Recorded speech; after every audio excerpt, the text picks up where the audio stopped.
Hey guys, welcome back to Leagues. Today we have an exciting lecture. I know it has been a couple of days hiatus.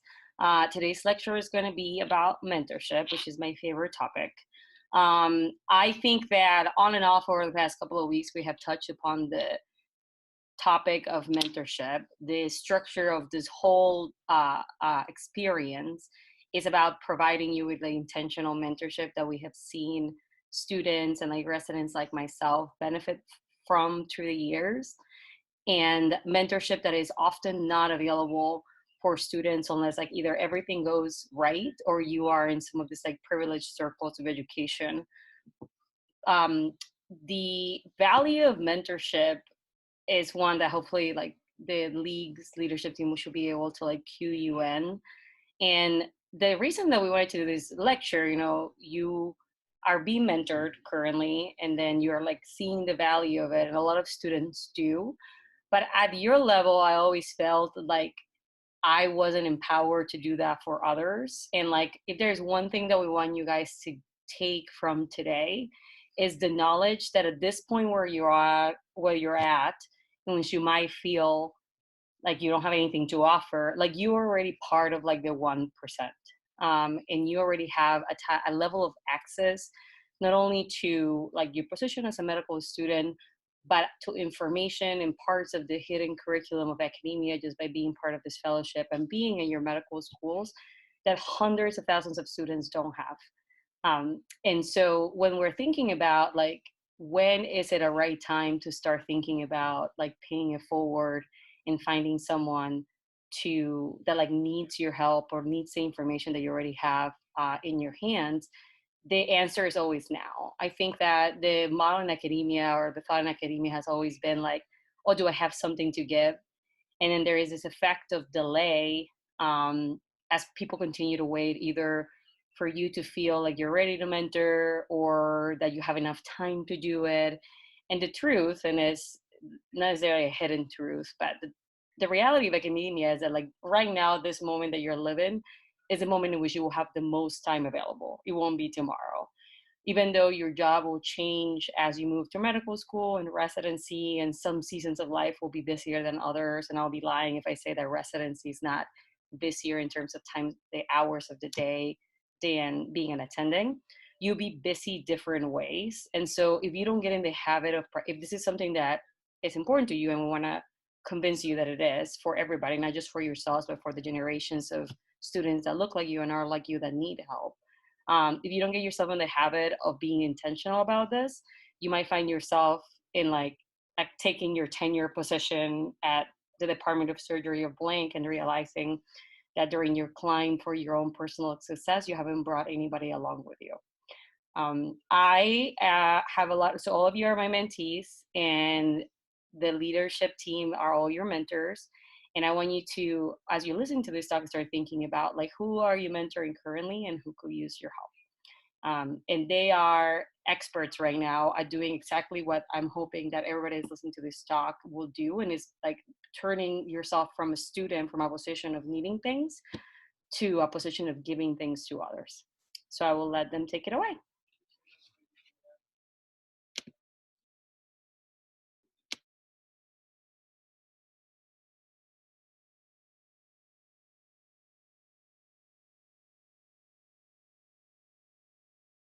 Is it is that okay? Sorry. Okay. So yeah, so Val had kind of mentioned, um the reason why a lot of us have made it this far is because maybe because we've had mentorship throughout our time, and then the least that we can do is kind of pay it back, and then expect that other people, uh I guess, in front of us, will also help us reach our goals. So that's the whole premise of this talk. So we're going to start off talking about mentoring people, under us, in quotations, so pre-medical students. Then we're gonna follow up by talking about mentoring our peers and our colleagues, which is also very valuable, and it'll help all of us move forward together. And then the last piece, which Gracia is going to talk about, is being a leader in your organization, and that kind of integrates all these little pieces together. So, like I mentioned, it's key in order to make real change, to have um, this mentorship that's bidirectional. So not just going up, but also going down, because like a lot of people have mentioned, we're basically all colleagues. We're just separated by time. So it's important to kind of look down and help the people that are under us as well. So there are talking specifically about pre-meds. There are multiple needs that these students have, just like the needs that we had previously, and that includes exposure to medicine, and that's pretty relevant, particularly in underrepresented minorities, because a lot of these people don't have a lot of exposure. The next thing is role models, and that's just something that is uh, um, needed for a lot of different people, even for us, but specifically for them as they're applying and they're getting ready. That's essential. Guidance with their goals, and then personal advice, tying in the third and the fifth thing together, and then the last big piece is the objective, right? The MCAT, all the tests and all the applications, which um, is an essential part of the whole process of making it to medical school and to residency and to anything else. But before you start thinking about these five things, the most important thing is to really focus on what your mentee or the person or the pre-med student is looking for, because some people need MCAT support and some people need personal advice, but it just depends on the person, because maybe someone already took their MCAT and that uh, support and mentorship wouldn't really be as useful as a lot of these other things. So that's the first key part about the mentorship, when thinking about pre-medical students. So this is kind of a diagram, kind of putting everything into a broad perspective, and it's from this comic that was published a couple years ago. And it starts off, just showing a picture of a student getting ready to start college, and that's where a lot of our pre-medical students are.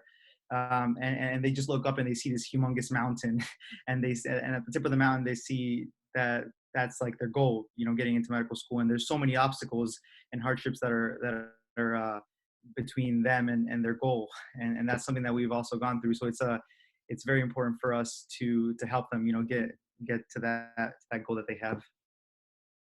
Yeah, so before you can help them get to that goal, and before you kind of understand their needs, you have to figure out what you can give them. And that's, I think, the most important step before you try to help anyone is try to figure out yourself, like, what can you give them. So I divided this into four different parts, and the first part is the relationship. So what kind of relationship do you want to have, and what can you provide them? Do you want to be their role model? And obviously that's like part of the whole mentorship, but there's different levels of being a role model. And then whether you want the relationship to be formal or informal, can you only give them a formal relationship? Is that what you want out of this, or do you want it to be informal? And many times when you talk to pre-medical students, unless you're someone who deems themselves very important, you want to make it informal, but that's just up to you, based on what you want to give them. The second thing is time, and that's the biggest thing, because being a medical student, you're very busy. Val is a resident, and she's extremely busy. So you, before you mentor someone, you have to be realistic and you have to be organized with your time, because you can't promise someone, and I think it's detrimental to promise your mentee uh, time that doesn't exist. The next thing is resources. So do you know people that can help them? What kind of learning tools? Like, do you have like a magical study guide, or do you have do you have the money, I guess, to pay for their MCAT? There's their $7,000 boot camp, right? You have to figure out what you can give them. And then in terms of experiences, right? Thinking about how many failures have I had, and how can I help them not run into the same obstacles and failures, and then what were my successes, and how can I provide that for them. So it requires a lot of reflection. And then here, it's same comic, same picture. You're the person in the big white cape, and you're thinking about these things before you jump into the adventure with them. Yeah. So then now that you have like the needs and the needs of the student and the resources, so what can you give them, and then what does the person want? Then you can start developing this relationship. So in terms of the needs, there's a picture of this guy who is looking up and he's like, oh, I need this, this, and that. And then the other part is is being like, okay, I can give you that, and this is how we're going to do it. So then the first thing is setting expectations, making sure that you're both on the same page, and that you're able to, start this journey with these certain expectations. And then as part of the expectations, coming up with a timeline with goals. And in medical school here, we learned something about SMART goals, and I couldn't tell you what that stands for, but it's basically like very like specific goals that are time dependent and that are really well thought out. And then also acknowledging in this timeline the limitations that you have. I'm not going to be able to meet with you every day or every 2 hours, right? You have to set these expectations and with this timeline. And then the last part is, as a mentor, even though you set these expectations, you have to realize that people aren't perfect, and you kind of have to ask yourself, how much am I willing to give, right? So even if your mentee doesn't reach out to you, and maybe they just forget about the relationship, if you really want to make a difference, then even if it wasn't in your expectations, like you should reach out to them and make sure that they're doing okay, because sometimes people will not reach out because they're nervous about what you'll say, or they look up to you and they're not sure how you're going to respond. So it's good to really think about that before you just wait on them as well. Next slide.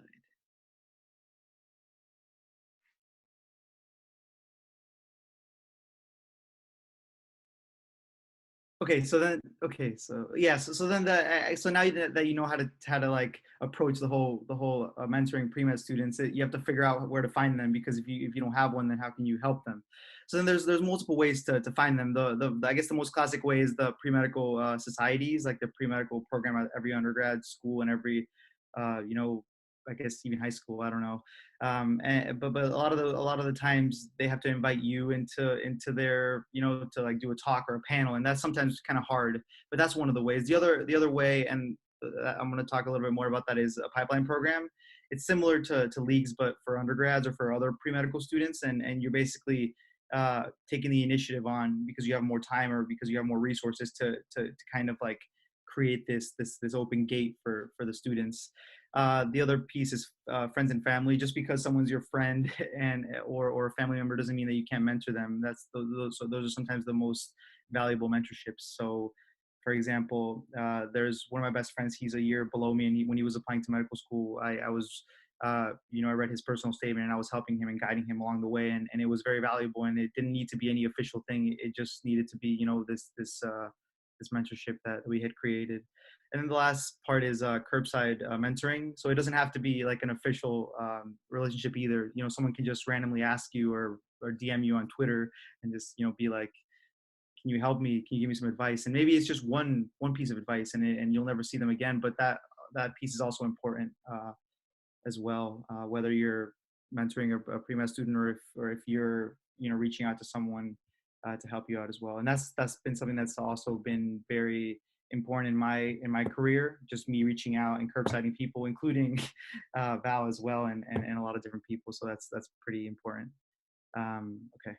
So then, talking about pipeline programs, this is the one piece of mentoring pre-med students that is a little bit more difficult to create, and you really have to have that initiative.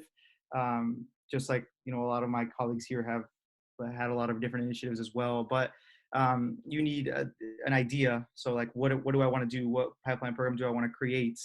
The second thing is you have to have the desire. The idea won't get you there. You have to really want to do it, and then you have to have the time. If you have an idea, the desire to do it, and then you have the time, then you can pretty much do anything. The other piece is funding, and that's all, people might argue that's really important, and it is, because without funding sometimes you can't do anything. But if you ask, like, and you like have that desire, you'll figure it out. So there are private grants. I'm not super familiar with those, but they exist. There's school grants, and that's the way that I started my pipeline program, by just applying for a grant from my school, and that helped me jumpstart my program. And then just figuring out other ways to do it, and there's an infinite amount of ways. So two examples that I have is so the program that I created is a program where I train and recruit undergraduate students and train them as medical interpreters, and then I send them off to the free clinic. And I couldn't have done it without the help of like Gracia, Kelly, and Jessica, because they were also part of it. But essentially, by doing this, you're exposing them to like the medical environment, and you're also giving them opportunities to mentor and to find opportunities, and also you're helping patients. So that was an idea that I had, and I had the desire to do it, and then I had some time, and then the funding popped up, and I did it. And then the other thing was Doctors of Tomorrow as well. It's this program at Michigan where a couple of medical students wanted to inspire high school students. They're also pre-medical. That doesn't mean they have to be an undergrad. And then they found funding, they had time, and they had a desire, and then they created this program that now is very, very big. It carries around like a ton of money for funding, and is very successful as well. So those are just two examples, and about this type of pre-med mentorship.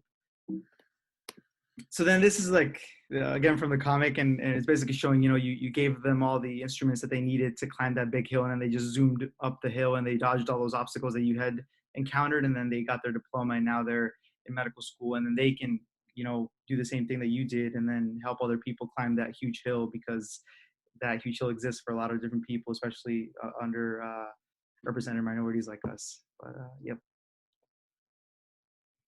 Awesome, thanks, Juan.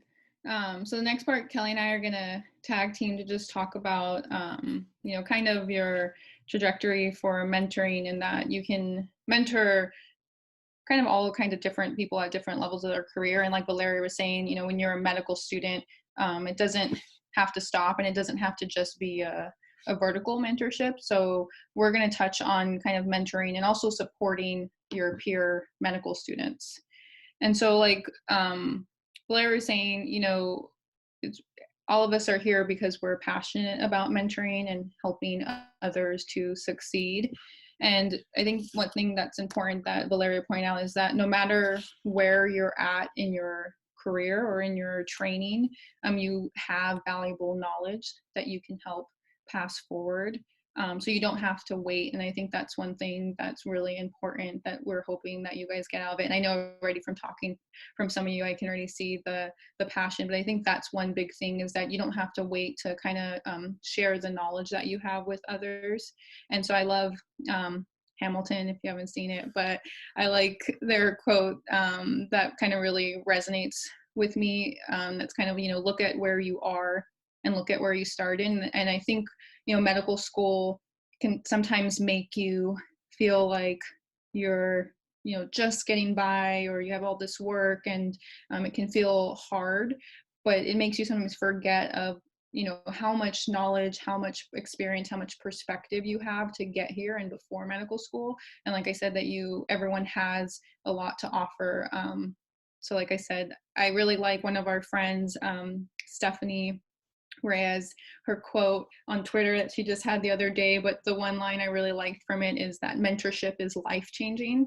And I really believe that. I think if you reflect on where you kind of have been able to succeed, you'll really look back and see that a good mentor really makes a big difference.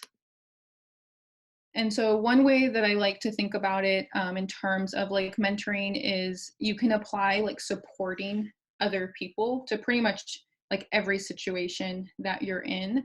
And so the best way to do that is just reflecting on your own experiences and identify gaps from that. So I like the analogy of like your ladder of success that you're climbing and forever climbing, and that there's different rungs that are helping you get to each level. But for you, in order to kind of reach each like part, maybe a rung wasn't there for you, and it either could have been through resources or a mentor kind of helps provide that, or you had to work and figure out yourself. I know a lot of people, we've talked about Google, even when you don't have like available resources or people to turn to. And the way I think about it is then just identifying where you had gaps and those kind of missing rungs on the ladder, and just think about providing that to the next person. And think about things that you wish you had or you wish you knew. It's as simple as that. And I guarantee you that someone else could use that information or use those resources. And you can literally take what you learned and you can apply that to other people to help them, or to a different setting, or back to your different program or your home institution. So already what you guys are learning in leagues, guarantee you that not everyone, like Valeria was saying, is like has this information, and then already there you guys are equipped to kind of make a difference with that. And so like I said, to me, mentoring really starts like in the present, and it's really just sharing your passion. I think that's why a lot of people love also mentoring. It's not just, I think people think about it as a mentee as if they're just getting information from a mentor, but I really think about it as like bidirectional. Like mentees literally revive mentors in terms of help providing them like energy, and you're able to provide like your passion with them. And so there's a lot of different like differences between people talk about like a mentor being a sponsor or a coach. To me, just thinking about a mentor, like I kind of like thinking about it in that you're just impacting others towards success, and that a mentor is like a trusted advisor. I kind of like that term. And then the other thing too is that you can be a peer mentor, which is impacting your peers towards success. So a mentor doesn't just have to be, like when we're talking about pre-medical students. And here, when we're talking about peers, I think about like everyone in your medical institution. So they can be medical students that are younger years than you, or they can be medical students that are your year or even the years above you. And then really a mentor is just someone with valuable experience, which is you guys. You guys already have valuable experiences before the leagues program, before anything. You guys already have a lot of great experiences. And like I said, you have knowledge, perspective, skills, and a mentor can provide all those things and support. So I think that's something to think about. And then what I like is that Dr. Dimmick, the chair of our surgery department, he is kind of a big advocate of mentoring and kind of sharing on how to be a mentor. But he gave kind of a presentation a couple years ago at the Association for Academic Surgery on mentorship and sponsorship. And I like kind of his like 4 brief bullet points of what a mentor kind of is and what they can do. And so they help develop skills and capabilities. They provide tips and strategies. I really like that they help navigate the unwritten rules. So I think that's something that's really important. You can try to look online and Google stuff, but there's a lot of unwritten rules that, the unwritten or hidden curriculum that you hear a lot. And then I really think a mentor helps reduce that isolation and stress. And I think that's really important. So when you think about, especially in medical school, we're always kind of encountering what feels like the unknown. And with that just is scary for anyone when you're going to a space that you don't know what you're going to encounter. It's very different. And when you have a mentor, especially with someone who's already been through it, it just helps like ease that stress, because you already have kind of like a guide that can tell you and kind of get rid of some of that uncertainty, which I think is really kind of powerful and reduces feeling isolated.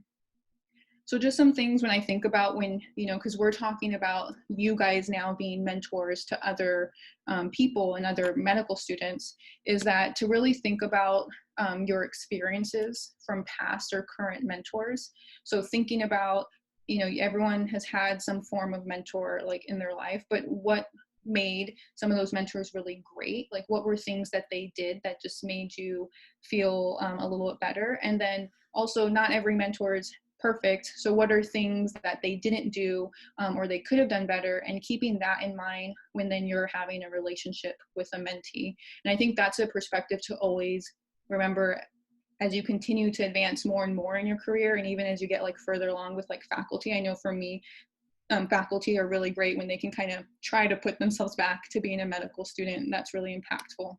And so things to be like a good mentor that I think about, and this is not like an all-inclusive list at all, they're just important factors that I thought about. And you'll see kind of a redundancy throughout our talks between like Juan, me and Kelly and Gracia, because these are all really important attributes that kind of span kind of everything that you do. But to be a good like mentor, you really start to take your ego like out of it, and that you want to listen to your mentee. And so you want them to identify what their goals are for their mentoring relationship with you. That's something that's really important to know. What are they hoping that you can kind of help them? And then also, what are their overall goals? So what are their goals in terms of for, if they're coming to you to mentor them for something, what are their goals that they're trying to reach for that? And then what are their next goals, so that you can get an understanding of what their perspective is and be on the same page. Another thing to really keep in mind, it kind of goes under the first one, but I think it's really important, is that your path is not their path. So this is not only for your like training in terms of, but just remembering that, your experience for this and where you're going is not where they have to go. And I think those have been the best mentors to me, where they're here and they really just want to help you, and they recognize that even if you have maybe the same goals as them, there's different paths to get there, and that's something that's really important. And then also, this is actually something I took from kind of Dr. Dimmicks. He like tweeted it like a couple months ago, because he has like all his like how to be a good mentor. But this one I thought was really important, is like thinking beyond your lived experience, and also, like I said, trained experience. But this is also like culturally or by class, like really recognizing that you have a different perspective of just based on your experiences that you've lived than your mentee, and that your lens is different than theirs. So, my lens as a like Latina female is very different than some of my mentors who are white males. And so it can be hard to like put yourself in that situation, but just trying to remember that there are differences. And so that can also influence like what you're hoping to obtain. And then the next one here is also to help lift up your mentee and help them succeed. So it's really important, I think, that as a mentor that you're trying to kind of be the positive, like uplifting support for your mentee. I think, mentees will encounter enough like pushback or negativity along their career. And I think that one thing is that you're really there to like help support them. And you never want to hear, we see it all the time, or like even on Twitter, you see all the time, it's like, oh, what did your mentor tell you in the past about like, say, pursuing surgery? And you see all these things that maybe someone thought they were being helpful, but they'll say things like, I've been told, well, why do you want to go into surgery? You're a woman and you're a woman of color. Like, that's really hard, or your lifestyle is going to be really difficult. And I think people are trying to be helpful, but I already have told them this is my goal, and it doesn't feel like they're supporting me. And so really you just want to take out your own kind of judgment and help them succeed. And then, like Juan had touched about earlier, I think being a good mentor is also very bi-directional. You want to be learning from your mentee, and that sometimes it's more like a mentor relationship, in that they always have stuff to teach you, but they also have stuff to teach you on how to become a better mentor, which is really important. And so that's something to remember. The other thing that Juan had touched on is when you're agreeing to like be a mentor, you want to be committed and communicate with your mentee about your time commitment, and if that changes, let them know. Because I think, as you all know, as you're a mentee and you're starting to build relationships with a mentor, it's really hard when they're not there for you or you don't hear from them. And I think, one thing I always think about is it's really great when the mentor is the one to reach out to the mentee. So if you think about times when a mentor has emailed you just to be like, hey, how's it going? Or I haven't heard from you, or texting you, it just feels a lot better and you feel more supported. So I just remind you that when you're the mentor for someone, even if it's been a while, just reach out to them, because that makes a big difference for the mentee. That's really supportive. And then what's also different about being like a medical student, and that can be hard for people to learn even as like residents or early faculty, but like you want to make sure that you take a step back for your mentee and give them the opportunity to shine.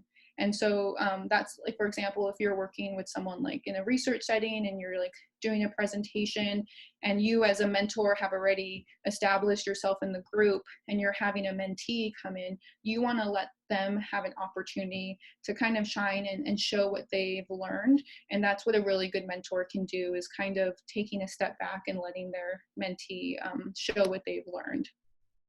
And then the other thing too is like that Juan a little bit mentioned on, was like recognizing your limitations. So we never expect that one person is going to be able to fulfill every role for their mentee, but it's also recognizing what you can't fill for them and then connecting them to other people or even other resources. And I think that's something that's really important to keep in mind.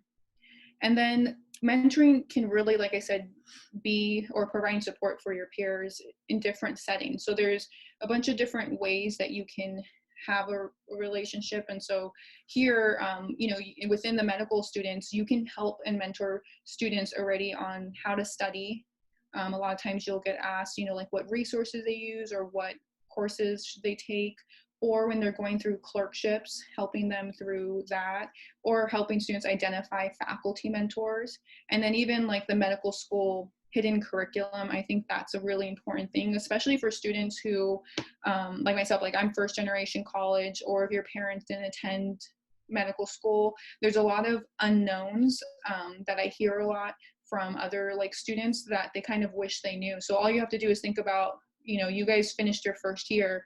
Going back to your first year, what do you wish you knew when you started? And I'm sure you can think of a list of like, oh, I wish I would have known this, or I would have done this. And right there, you can make a big impact on other like students' lives just by sharing that information. I think people forget kind of how impactful they can be. And so like mentoring can be, you know, informally. So it can be just where at your institution where you happen to be talking to a medical student and you kind of decide, you know, just to touch base with each other, or nationally, like Juan was saying. I feel like social media has opened up like a whole new frontier or like world in terms of, yeah, through Twitter, you get people that will message you and ask for advice on stuff. And I think that's a really great way that you can, again, just like informally, even if it's just reading something for them or providing some insight, that can be really helpful. Or you can do it a little more formally. So like at your institution, there's programs like we have a mentoring program here for first generation low income students, or our American like Medical Women's Association, or nationally through societies or medical associations have the programs where you can mentor as a medical student, like through LMSA already, other students. And then one thing that I think is really important too is that you guys can already create opportunities. So you don't have to, you know, wait for to find some kind of already structured program. If you see gaps or you see students that you think could benefit, you guys already are within the power to do that. And I think that's one thing is, you know, you can create mentoring programs to mentor students, but another thing is you can also create opportunities for mentoring where your peers can be mentors, because you've already learned that you, along with the rest of your peers, have a great knowledge, and you can create that for them. And so I think the big thing, like Valeria was saying, that we want you guys to take away is, especially sometimes you think in medical student, you think you're like at the bottom of the ladder of being able to like be useful, especially, you know, at times if you're in clinic, but that's not true. And I think just recognizing that your voice is like much more powerful and impactful than you realize. And so things that Kelly and I were just like reflecting on, you know, about creating opportunities is like through our school, you know, recognizing that when COVID-19 happened, a lot of our M1s were kind of separated from the rest of the medical students. So creating a peer mentoring virtual program through that. Or we have a surgery interest group, call ourselves Scrubs. But like through there, it's similar to this program where it's a 14-week program, and it's mentoring opportunities where we're not only having first year medical students, but they're being paired with M4 mentors. Like Gracia is one of our great M4 mentors for the group, and then also with faculty. So it's a great system. And of course, as you guys know, Leagues, it's a great opportunity that was created this year, and it's providing mentoring opportunities, not only for you guys to be mentored by faculty, but for us to learn how to be good mentors. So, you know, you guys are able to already create opportunities if you recognize that there are needs ones, especially for students that are like underserved backgrounds or first generation. I think that's a group that often gets overlooked. And then you guys doing research, I know for some of you this is like your first like true experience with research, but you're already getting a lot of knowledge and information, and you can mentor, you know, other students, or if you're in a research lab already, on how to perform research. So that's having knowledge, having skills.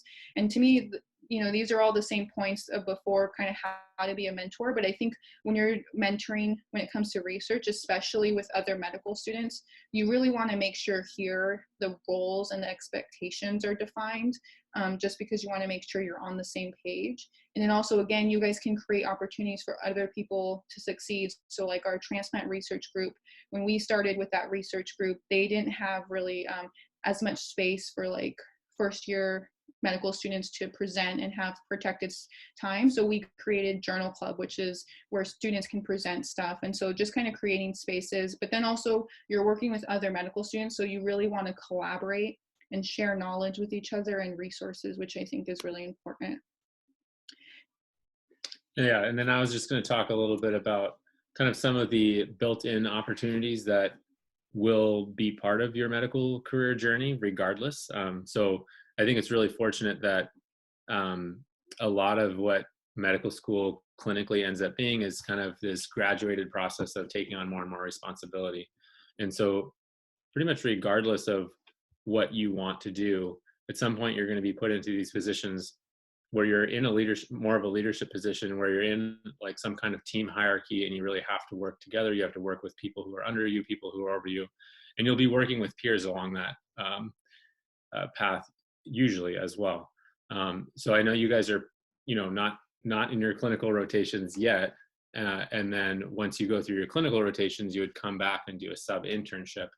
And I think the sub-internship really is kind of this mandatory situation that I really would encourage you all to think of as a mentoring opportunity.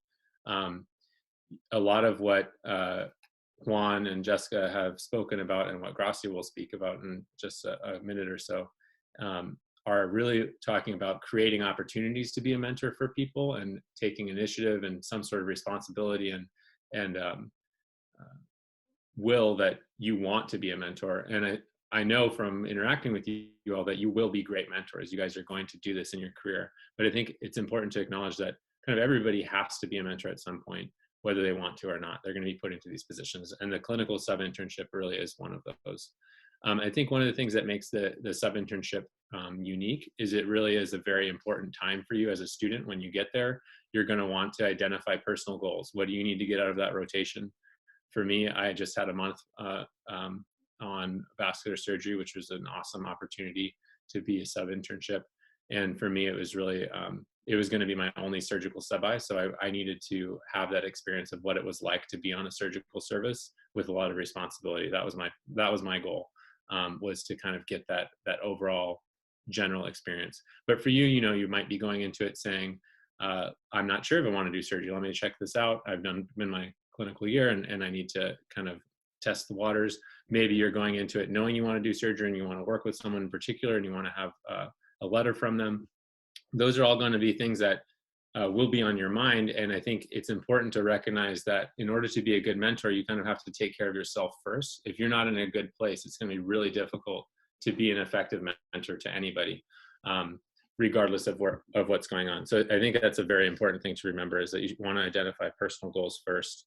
And then in particular for the clinical sub-internships, setting expectations is a big situation you want to be aware of.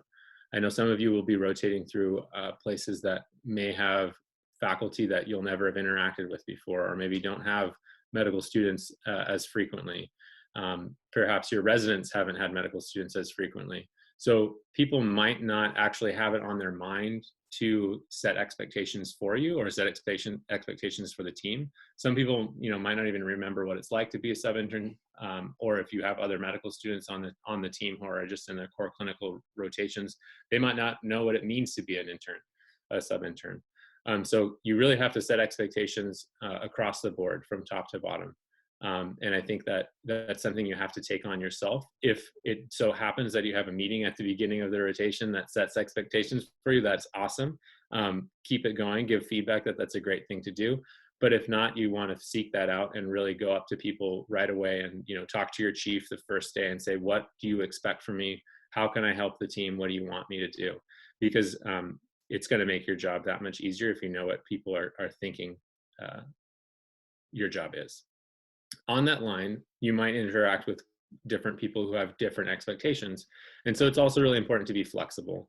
And that's something that I think applies to all of these really apply to any mentoring situation, but thinking to the clinical sub-internship, being flexible is very important, because kind of you're this person on the team who is acting as an intern for the most part. You're not an intern yet, but you have much more experience, much more knowledge than the medical students. So you can really be a useful part of the team. And if something comes up that's like a new clinical opportunity that wasn't expected for the day, it's usually going to be your opportunity to kind of fill. And so not being set in like what you think the plan is for your for your day is an important skill to foster. I think also it's a great opportunity to really be a peer advocate. So if you are rotating with other medical students who are doing their first clinical experiences, like if they're in their core clerkships, you can really be an advocate to their learning and their experience. And that can really help the whole team overall. But you might, when you go through your clinical rotation soon, you'll find that having someone who advocates for you, especially in these surgical settings, can make a huge world of difference. You might be going into an operating room where people are focused completely on the patient, as they should be. And it's difficult as a learner to step into the setting and know what's appropriate for you to ask to be involved in. And so as a sub-intern, you want to look out for your clinical students and say, okay, can I get them involved at this point? Can I get them involved at that point? And with that, you want to be able to teach them along the way. So you have that extra clinical knowledge, you have the extra time, as you know, many people have pointed out, as a medical student, oftentimes you're the one on the team with the most time. And so take the opportunity to teach your peers. I think it's a great thing to do. And it's a great thing to learn from yourself. And then finally, I just want to point out that in any clinical team, you really are there to take care of patients, and the team aspect cannot be emphasized enough. And so amongst medical students, you'll find that you tend to succeed together much more easily and much more smoothly than if you basically had your own goals independently and just pursued that without considering your peers. So I really encourage you to try to foster that and communicate that with the other people on your rotation. So sometimes in clinical scenarios with multiple medical students on a team, it can feel like there's limited opportunity to be successful, or limited opportunity to be involved. But really, if you take a team approach and a team attitude, you all will have more opportunity. You all will be better at the end of the day. And I think that also applies to direct peer-to-peer mentoring. So a lot of what we've been talking about has been situations that inherently have some sort of hierarchy built into them. Whether you're being involved in a pipeline program, mentoring high school students or undergrads who want to go to medical school, or you're a clinical sub-I mentoring a junior medical student. Those are all hierarchical situations. But I think it's important to recognize that part of being a good peer means being a team player and sharing your own ability. And you guys are in particular going to be in a unique situation, having been fellows on this program, to hopefully have learned a ton that you can now take back to your own cohorts and spread it around. And I think that you will be much more satisfied professionally if you're able to really be free in your sharing of knowledge and help mentor your peers as well. And I think being a great peer-to-peer mentor is the same thing as being any other mentor. It's just there's no hierarchies built in, and so it's going to be a two-way street. I think it all starts with being a team player attitude, having that attitude that succeeding together is going to be much easier than essentially competing, which sometimes people will do. It's important to be open in your communication. I think that's one thing that can't be overlooked, is that if you don't communicate about what's going on or what you're planning to do, it's really difficult to have that team aspect. You want to identify mutual goals amongst your peers.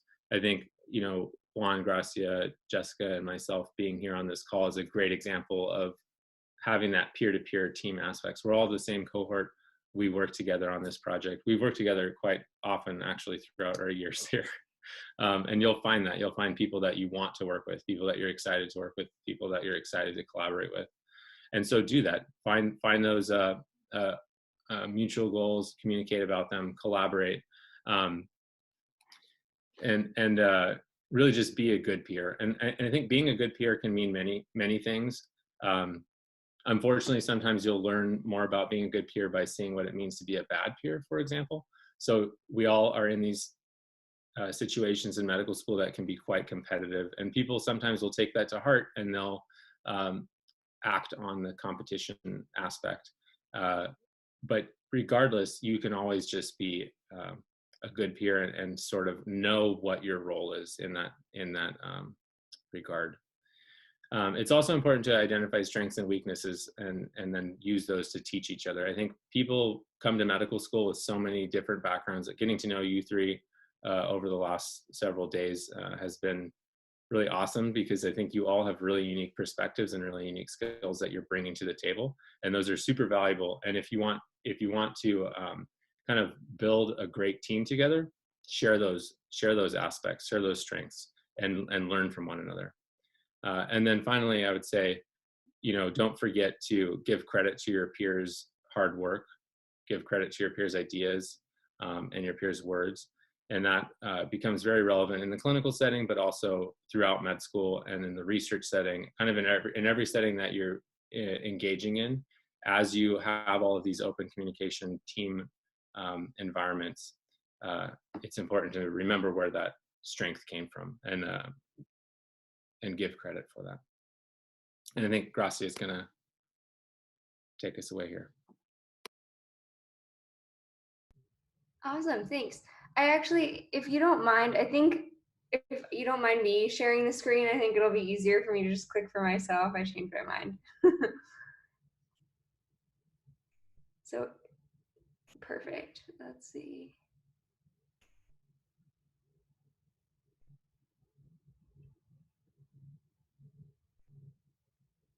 Oops. What are you guys looking at? There you go. Okay, can you see it? Awesome. Yeah. Okay, so for my portion of the presentation, I'm going to talk about being a leader within an organization. And that is going to be informed by my experience leading the Latino Medical Student Association. So I'm going to start off just by telling you a little bit about myself and what this journey has looked like.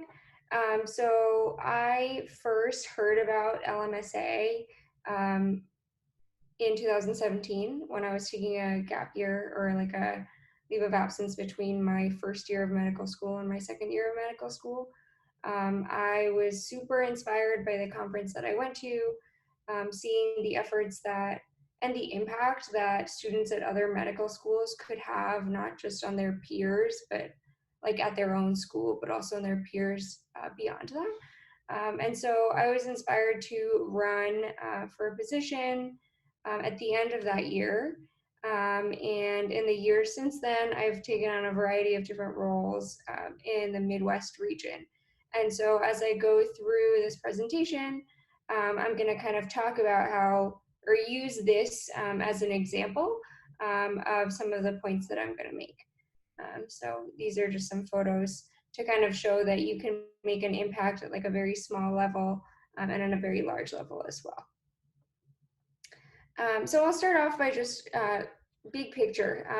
This is not a comprehensive list, but I think it's important to start off just by thinking about, if you're thinking about taking on a leadership position, what traits it takes to be a strong leader. And so the ones that I came up with are here on the screen. Those include having a vision, passion, humility, empathy, a collaborative attitude, confidence, organization and accountability, and finally, strong communication skills. And so I'll bring these up throughout the presentation to kind of remind ourselves the ways in which you can apply these skills. The other thing I'll say is that we all have these at different levels. Some of us are stronger at our communication skills, or maybe more confident, maybe a little bit better at organization. And so another thing going into any leadership position to think about is really recognizing your strengths and maybe your weaknesses, so that you can not only try to better yourself, but also find teammates who can complement the strengths that you have. So the jumping off point, I think this is a really kind of fun thing to think about. The question of what brings you to the point where you decide that you want to do something and try to make an impact. And so for me in LMSA, I going to the conferences that I went to in 2017 and 2018, I really felt like I wanted to help bring those resources to more medical schools so that they could reach as many students as possible. And I felt like I had enough experience through like other, extracurricular activities, through serving on the board of a nonprofit. I was like, I think I have something to bring to the table, but also I know that I'm excited enough about this that I'm going to carve out the time to do it well. So I decided to run for a position. And so this kind of goes back to passion, of like feeling like you have something that you care enough about that you're willing to maybe jump out of your comfort zone, and also like make, perhaps a significant commitment while you're in medical school, to set apart time that could have been, time to sleep or socialize or study, because you're dedicated to making a change. And so in terms of where to start, I think this is an important exercise, not just before running for a position in an organization, but also at the start of every year, even if you keep, the same position. So the first step I would say is inform yourself. So it's important to know your responsibilities in a concrete way, know, how responsibilities are delegated along your team, who is going to do what. And finally, knowing just the logistics and the platforms that the organization uses. And I think, so for example, maybe your organization uses Google Docs and Google Spreadsheets. Maybe people use Box. Maybe they're using a Slack or a GroupMe to communicate. The reason why I bring this up, it might seem somewhat basic, but I think really thinking deliberately about each of these platforms or logistics at the beginning of the year can help you identify if there's something that you maybe don't know that well. It's better to learn it up front at the beginning and ask for help than to find yourself, later into the year, feeling like you're unable to meet your responsibility because you're uncomfortable with one of the platforms that you use. And then part two is to come up with goals. And I think this is one of the things that that was one of my goals in running for co-director of LMSA Midwest, is I had experience working in other organizations in developing a vision. And so kind of two big questions. One is more personal and one is more big picture. One is, what do you hope to accomplish in this role? And this can be like, even if you're like a secretary in like a student organization and really your only job is to take notes, that's fine. But I think at the beginning of every role that you take on, think about, what you want to be able to accomplish within, usually a year or however long you plan to be in that role, so that you can hold yourself accountable, and also so that you can share your goal with others on your team so that they can help you accomplish this. The other question, which is moves more to a vision statement, is thinking about where you want your organization to be in 5 years. I think this is an important exercise to make because as you come up with your short-term goals for this year, 5 years from now, like, we're all not going to be in medical school anymore. We're all going to be in residency somewhere. And yet I hope that, LMSA and the other organizations that I've taken part of in medical school continue to grow and get stronger even after I'm gone. And so envisioning what you hope that this organization looks like 5 years from now is a way for you to kind of think about, okay, what needs to happen between now and then for my vision to actually happen or to materialize. And so then you can start thinking about your goals for the next year as kind of a stepping stone to reach the point that you envision. And so for this kind of planning phase, this kind of goes back to the two traits of being, organized and accountable, as well as having a vision. The next thing I want to talk about is kind of like basic leadership skills. And so these, I think, are skills that you use constantly, and some of these things might seem intuitive, but there are things that you want to be deliberate about using, every day, every week, every month in your position, so that you can kind of build a type of muscle memory and be really adept at incorporating all of these into your leadership. So one of those is knowing your skill set and your teammates' skill set. I think a good leader is able to capitalize on everything that your teammates bring to the table. And this is also just a really great way to establish like friendships and connections with the people that you work with and make them feel really invested in what they're doing. So for example, last year on the LMSA board, one of our board members was really excited and passionate about the idea of establishing a scholarship for medical students and pre-med students. And that wasn't her job, but she was like, she had experience and she really thought that this was something that we could accomplish, and she had the skill set, and she was just so excited about it that we were like, this sounds awesome. Tell us how we can help you make it happen. And it happened. And so this was a way that that one person in our team felt like she was able to contribute and like be valued in the team. So knowing your teammates' skill sets can be very fruitful. Next, designating and delegating responsibilities is easier said than done. I think, especially given how frequently the type A personality happens in medicine, sometimes it can be challenging to delegate and let someone else do something that you know that you could do really well. And certainly, you want to make sure that when you assign a certain task to a teammate, they have the skill set to do so well. And that goes back to the previous point.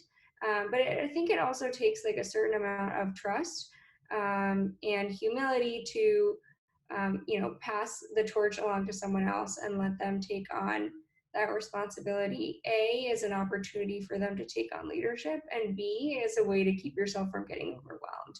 I think it's very easy for people who, just want to make sure that everything gets done perfectly to take on every responsibility themselves and then get very overwhelmed, and something will slip through the cracks. And I think that's something that's easily avoided if you're just cognizant of what's on your plate.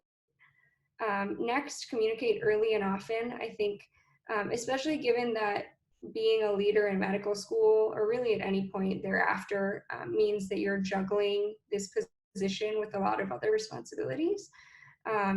Get in the habit of responding to your emails in a timely fashion, or if you don't have time to respond to an email, it's totally fine to respond and be like, hey, I saw your email. I'm going to get back to you in a few days. I'm really busy right now. Just like let people know that you're aware. And finally, like communication can also mean like being honest about what is going on in your life. So for example, like let's say you're going into 6 weeks of step 1 study period, and you're not going to be very available. Just like saying that up front to your team so that people can have expectations or adjust expectations. Finally, using to-do lists and deadlines and schedules are just like easy ways to keep yourself on task.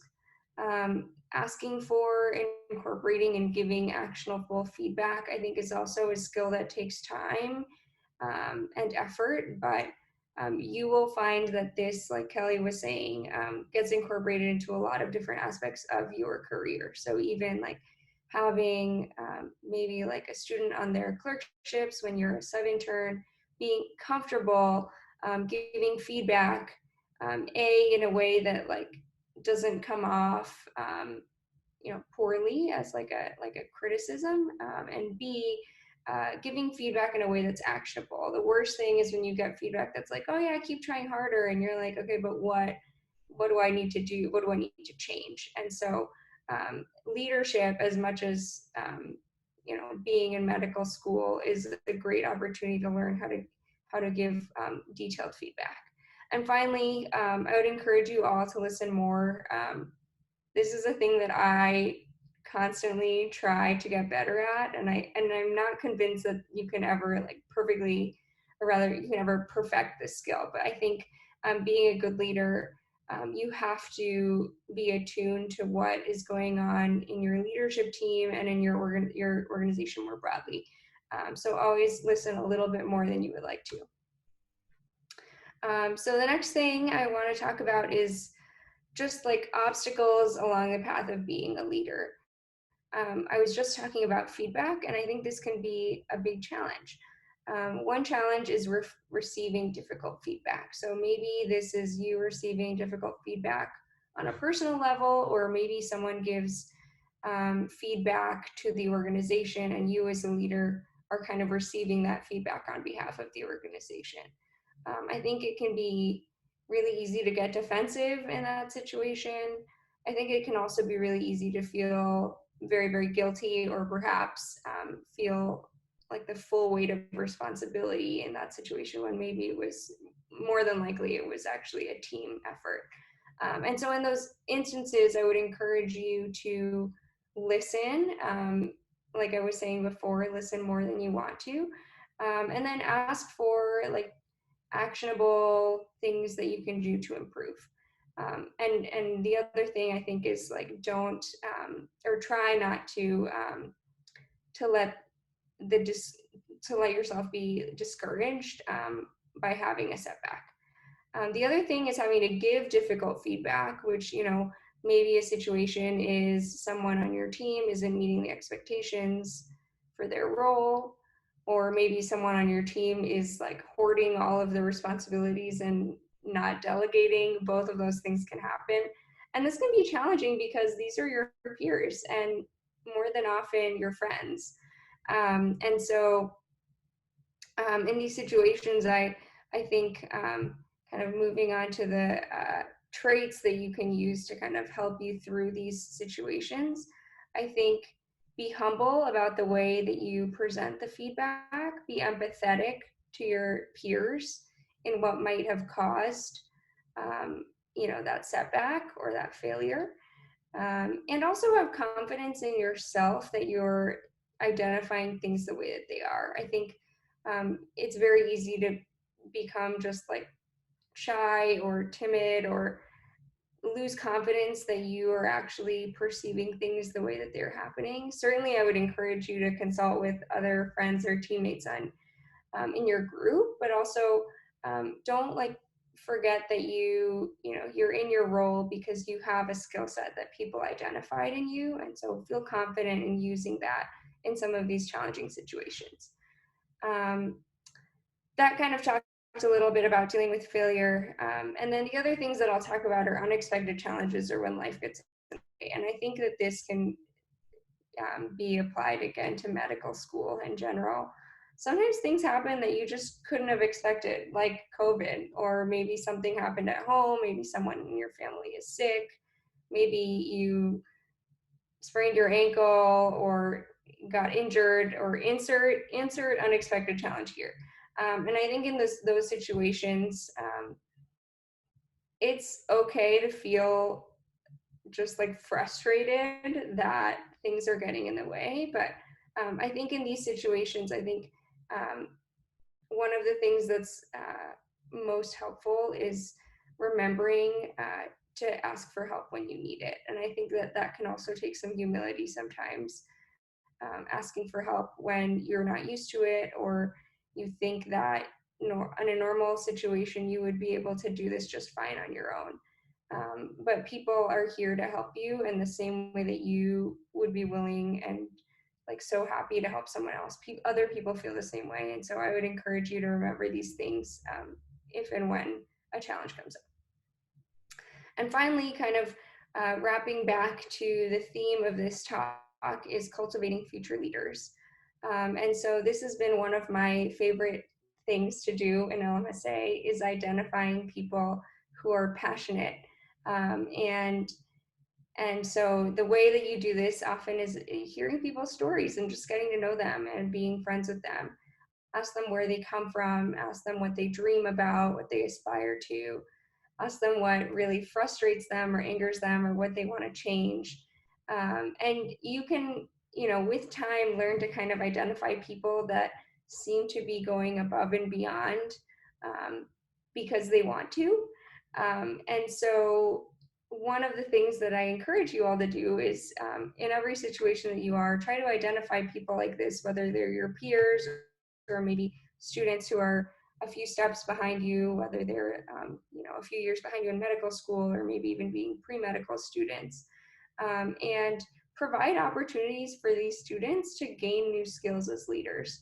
And so again, this takes a little bit of training, certainly identifying what skill sets or what experience they have at the time and finding a leadership role that is appropriate for their skill set, but will also be a little bit of a challenge such that they can grow their skills and be primed to do a little bit more the next time. Giving constructive feedback in this setting, again, I think feedback keeps coming up because it's so important. And also because it just, without feedback, I think it's that much harder to grow in the right direction.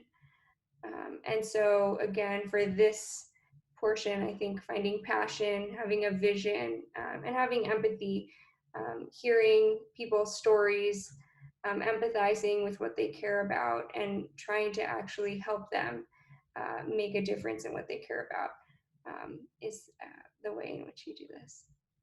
That's it. That's it for me. So we will all take questions, I think. I can should I stop sharing the screen, team? Yeah, I'm gonna stop sharing and go to gallery view. Awesome. I'll kick you out. And there we go. That was awesome, guys. I think that on like a brief 50 minutes, you guys covered a lot of ground on the things that I think are like the principles of like reaching out outside of yourself and your own like progression in academia and being able to help others and then like continue to achieve positions that will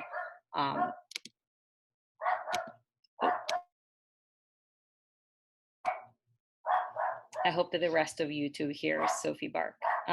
But continuing to achieve positions that will put you in a position yourself of being able to offer things to others. Do you guys have any questions? I guess I just wanted to know, like, okay, so let's say that I want to develop, let's say, a program in my school for pre-meds or high school students to mentor them and guide them in the process to, let's say, getting into medical school. Like, what would be those first steps that I'd have to do to actually start get the ball rolling in order to develop it? That is a really good question. Juan, do you want to answer it? I think that's a great question. I think there's different parts of it. I think you have to develop your idea before you pitch it to anyone. Before you take that last step. People think that the first step is funding, but the first step is creating a game plan, right? Trying to figure out all the answers to all the questions that might pose a problem, and then once you have a good like idea, a good concrete idea with multiple dimensions of how you're going to do things, then the next step would be who am I going to do this with? Like, can I do it by myself, or do I need a certain support structure? And you reach out to these people, whether they're your mentors, attending, or even your colleagues. And then once you have everything solidified in terms of your idea and the people that are going to help you, then you start figuring out how much it's going to cost or how you're going to do this, right? Sometimes you don't need that much financial support, but sometimes you do. And like I said, there's a lot of different sources. You just got to find them. I can't speak for your school or for all the other you know all the things out there, but specifically, in my situation, I had heard about this grant process, and then it was unknown to me, but I took that leap of faith, and I applied to it, and I got it. And I think there's tons of different types of programs and grants and stuff I think that's like the last step, and then sometimes that can be the limiting factor, but you just can't let that stop you if you really want to do it. um, I can try to find like resources, specifically grants and stuff, but since all the institutions are different, it's hard to really pinpoint these like that specific question, because it's I guess it's hard to think about when the idea isn't there. I guess that's the first part. So I think that, Thank you. yeah, go ahead, guys.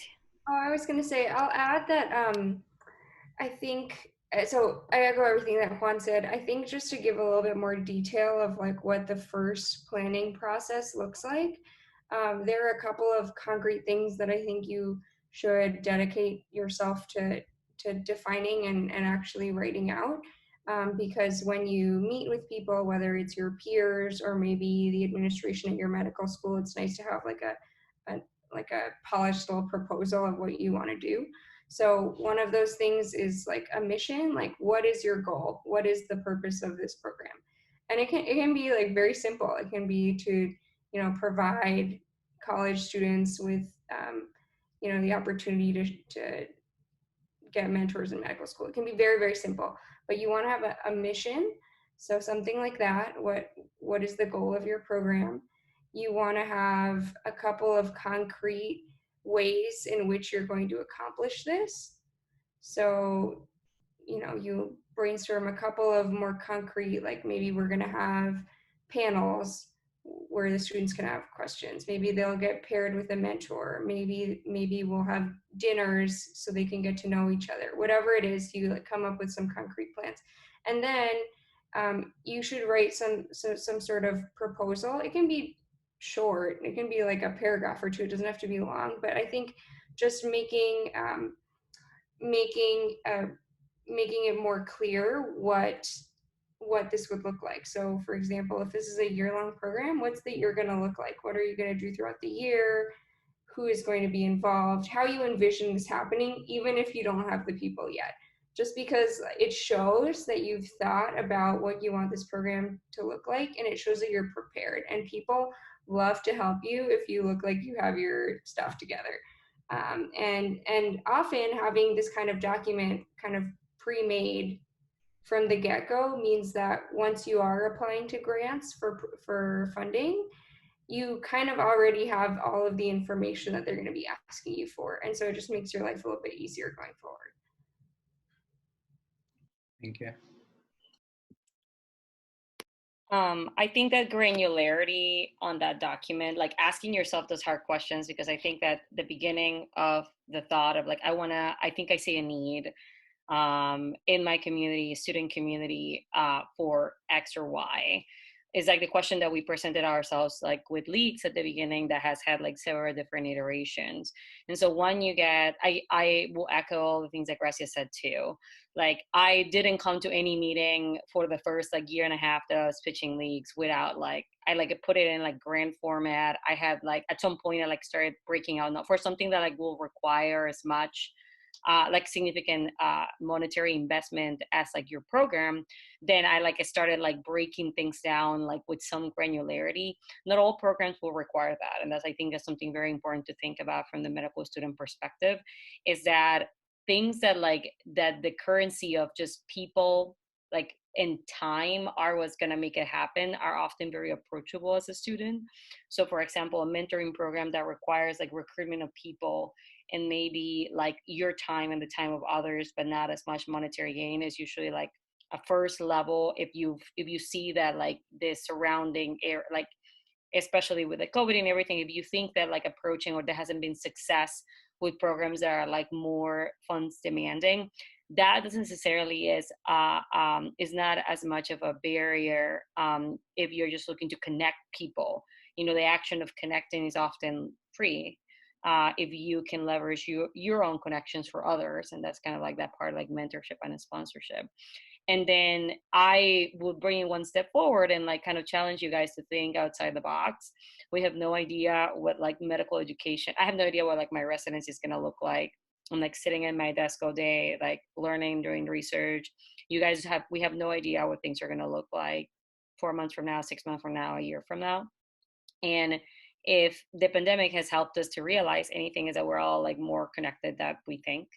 And so thinking of ways in which you can use like the current availability of people and how everybody is like more willing to work in these remote settings to facilitate and like almost like fast track some of the ideas that you might have, could be very advantageous as you continue to try to figure out like low cost, reasonable ways of implementing like mentoring and sponsorship programs in the kind of the microcosmos of your school. There is also one thing to just point out in terms of just like money, because at the end of the day, if you want to do even like doing something small, sometimes like requires like, like $50 to like, buy bubbly for everybody, like the non-alcoholic type. And or like get a room somewhere, like whatever it is, like get a Zoom account that you can like host meetings from. And so one of the things that was in I think it was on Juan's slide is like, if you ask for it, like if you ask and they're like, oh, well, we don't have any funding. So I'm like, what can you give me? And I think that's the approach that I initially took for leagues. And if you ask enough, things will turn out. And then for example, in your case, like our like a standing route of funding fell through. And then we had to like brainstorm like how to continue funding the program. So in that arena, like if you're finding yourself like finding the roadblocks in terms of how to put things together, finding someone who has done it before, even if they're not at your school, you're starting something new, they might not be there, will give you a wealth of information of how you could fund something like this. I think that when you look at social media, there's a lot of people attempting to do a lot of cool things, kind of in like their own realms, facing a lot of similar problems and finding a lot of different solutions, especially to the money question.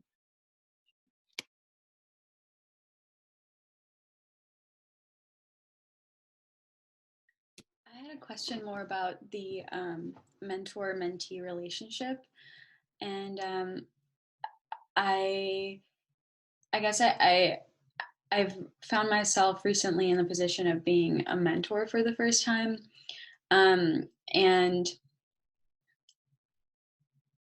I guess having been in the mentee position, knowing that you have to contribute a lot to the relationship and like be checking in with your mentor, and as well as the mentor like checking in with the mentee. At what point, like if you're finding yourself as a mentor that the mentee isn't that engaged, like do you call it quits, or as a mentor is it like a lifetime thing and you constantly like should be like sending out those emails and checking in? That's a really good question. Very, very good question. I will add my 2 cents, and maybe you guys can, since you are all students and probably have your own mentees. I have been that mentee, like the one that ghosts, and like things will happen, like I'll just disappear. Like my current mentors can speak to that. They'll be like, I would just like go like MIA, no one can find me. They will demand proof of life over email. I won't reply. So what the first step when you're like thinking, I'm like, oh, why is this mentee not replying or to my emails or like not contacting me again? It's like considering kind of like where they might be at. So I always, as like I distance myself more and more from like the trenches of medical school, and like at some point, like the attendings distance themselves from residency. It's important to just keep that in mind, because I tend to get really annoyed when people don't like reply to my emails, but then I like look at my emails that I haven't replied to, and I'm like casa de paja, como dice mi mamá. So that's the first thing. And so if I haven't, I'm a believer that there is a fair degree of responsibility for outreach for the person who has more bandwidth. So if like I want my mentees to be proactive. And so if they haven't, like the initial relationship will be established in some sort of way with an introduction or something.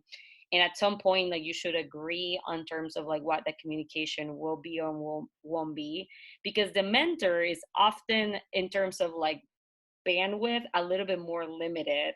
Not 100%, but it can be like things can get busy, just like Kelly and Jessica were saying. And prioritizing things, you need to keep yourself in like your mentor's radar. And then if the mentor is like not being responsive to your outreach, then like that's a little bit different. I think that everybody gets a one shot for me to send them like an email or two. So like if I'm invested in a relationship, even if it's like an early one, and let's say that we met once or we emailed once, or we arranged to meet, and maybe things fell through on my end or her end or whatever, I feel like everybody should get at least one shot for me. If I can, that's the other thing, like if I can like remember and they are in my radar, for me to like reach out and be like, hey, what's going on? And then like kind of like try to like restart the engine. And then if I'm not getting a lot of feedback from the other end, like I would usually, wouldn't necessarily drop it, but like leave it on the court of the mentee. So like I always remain available. I'm always available, but then the effort has to be bidirectional. And then at that time, I was also like, I'm like, maybe things are going on in your life that you can't engage really in this relationship, which is fine. Reach out again later. It's a little different when if it's just like mentoring and talking, that's fine. If it's like there's like projects involved and there's like maybe expectation on your end and that end, is a little different. So I think that it's important to be clear. As a mentee, there have been times in which I have said yes to things that my mentor asked, and then found myself in a position of like not being available, not even being able to do my own work. And so at those times, I have to usually do the embarrassing thing of reaching out and be like, so about that project, paper, whatever, because the number one thing that you have to do is make sure that you're completing your work for school or residency or whatever, taking care of patients, taking care of yourself. And then if you feel like you're being stretched by your project or expectations, then I'm just very clear. And I will like reach out as a mentee and be like, hey, so like, I don't have bandwidth is my favorite word right now, because a stressed out resident is like, it's like key. I'll be like, I can't fit this in right now. I don't have that excuse anymore, really. So like now everybody who I like told that I couldn't fit things in, they're like coming and like knocking on the door and be like, so now you have all the time. But I think that is the way how I manage that. And if the student doesn't respond, I'm usually like, okay, and like let it kind of go away. Not take it personally. I don't take it personally with the student either. If like in 2 years they reach back out to me, I'm like, awesome. I used to think a lot about like how my mentors were like losing sleep over me ghosting them or disappearing and not being able to engage every single thing. And now I feel less so. However, I also see every one of those interactions, like it will affect your mentor relationship. And so I'm also very judicious of who I like request time off. Because if you request time from someone to like come and engage with you, your story, your journey, and then they're like, that's time that they could have been spending with someone else. And so I'm judicious about it. And like every time that I like can come through, I'm always like effusively, like value your time. Like same thing for my mentees, to make sure that it doesn't feel like you just kind of like, you don't be wasting someone's time. In mentoring, there is no waste time in mentorship, but at the same time, like, if you have to continue canceling meetings that you have been scheduled with a busy faculty member or busy resident, that usually, even though like there's no hard feelings, leaves a bad taste in the mouth. So coming through with things, or just like not making yourself available if you're not available, is important.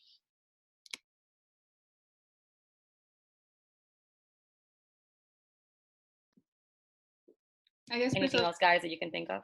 But I would just add, kind of echoing what Valeria was saying, but I think too, I mean, you being like a mentor, you have to decide like what your role is as a mentor, and that can be different for each mentee that you interact with. So it's very different in terms of like what that relationship will look like.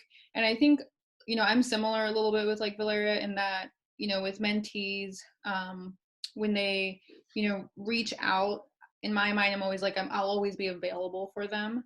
And I understand that stuff happens, right? Like we've all been there, and for some reason, if they're not responding, but I don't necessarily, like Larry was saying, I don't go the extra effort to like keep bothering them. And like you said, have kind of a lifelong commitment to track them down if they're not putting the effort in, because to me, that's the other thing, is that they have to be respectful of people's time.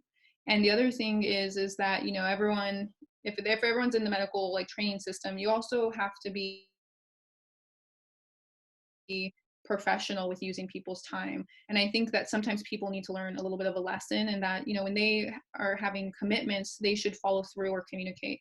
So to me, I think it is important that people understand, especially if it's one thing if it's like, oh, let's just meet and chat, that's fine. But like if it's like projects or things where as a mentor you're putting a lot of time and effort and they're not showing up to do that, I think, you know, while you don't want to take it personal and you hope people don't take it personal, people do a little bit because you're using their time, and you don't want to damage that relationship, especially when you're hoping to come back and get stuff from them.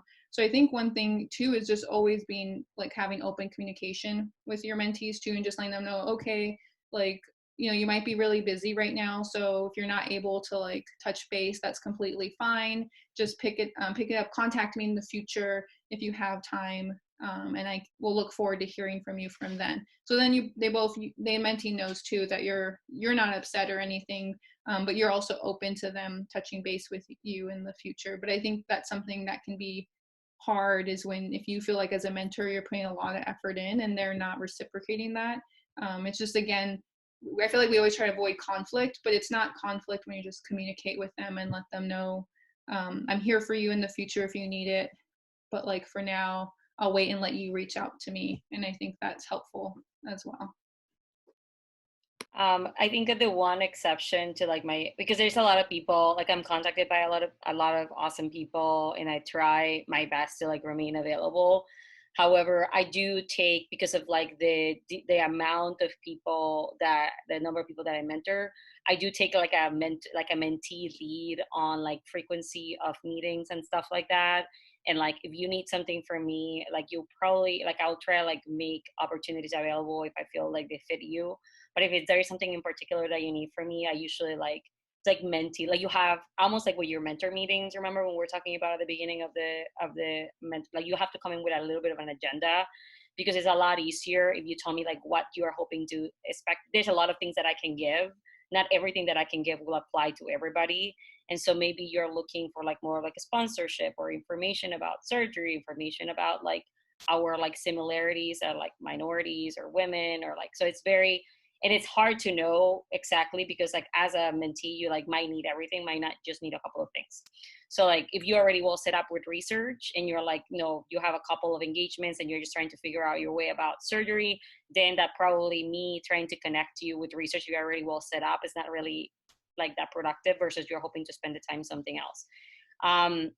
There is like degrees of established relationships with mentees. So there is like people that I like talk to and like kind of touch base every few months. And then there is people that I talk to more. And then there's people that I'm like literally like shepherding through the process.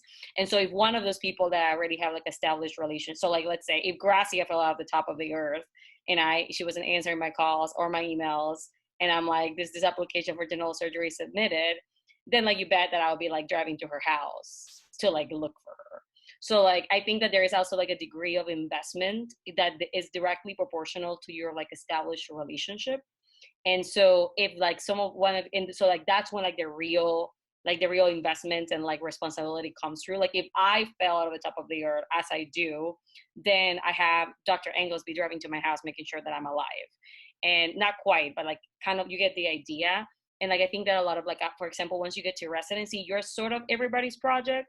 And so like when something doesn't go right, like either clinically, even if I don't have like a well-established relationship with a faculty member and they notice, they usually tend to like reach out a lot faster. And so that like thought about like who are you responsible for in terms of like your mentorship responsibilities, it's not necessarily like, oh, you owe the same to everybody. It's more like how invested you are and like how much have you dedicated to a certain person or group of people. And that usually like tailors your response. So when you were asking like, should I be like reaching out, and I'm like, evaluate your degree of investment. Is this a well-established relationship? Could this be something going on in this person's life? Like, do you know each other personally enough that you can engage on it? Are they having difficulties? They're having a lot of mentees that maybe I met once for like 12 years, and it turns out that like their world turned upside down in between like meeting in 2017, meeting in 2018. But it's hard to get to there if you're like having already established a relationship. If I just meet someone and then they haven't replied in 6 months, I'm not gonna like be like, hey, do you want to like do something? Sometimes I will, but it is heavy on the mentee's end. And as a mentor, like I think that that's where like the real test of availability comes, because if your mentee that you have like a longitudinal relationship with is having trouble and you are not, like you don't find yourself on like your schedule availability to do mentoring activities, that's a time in which like your mentee and like their wellness like kind of takes priority. And so I have been like the subject of that, like in times in which I can only think that my attendings are like really busy, and I'll be like falling off the deep end, and like here they are to like trying to make themselves available to meet with me, to talk things over, to like guide me through processes. And there are definitely times in which like that kind of like heavier hand is required, and it's like your role as a mentor to know. So when people are making their, for me for example, when people are making their specialty decision, when they're trying to figure out like in big times of transition, like when they're going to pre-clinical to clinical, when they're applying to residency, when they're picking a residency, that's usually a time in which like people can like usually expect to get like, you know, weekly texts from me and be like, hey, is everything okay? Like, do you need something? Are you falling off the deep end? And it should be the same also as the students. So usually when like students are transitioning as well, if you're a peer mentor or they're coming into the surgery rotation, or like all of those times are times in which you can like reach out and check in, even if the mentee hasn't, and be like, hey, like, you know, your surgery rotation is coming up soon. Like, is there anything that you need? Can you talk? And then when I find additional time, like very often, like right now, I'm like literally texting and reaching out to everybody that I haven't talked to in a while, and doing a little bit of that outreach on my own because I have the bandwidth to do it. So then I would like, there's like people getting texts that are like, oh, I was like, I didn't even know that we were talking still, because I had more time. But that's like not super, it's not super common that you actually have that time from the mentor end. So just some things to think about as you're evaluating your maybe your existing mentorship relationships with other students.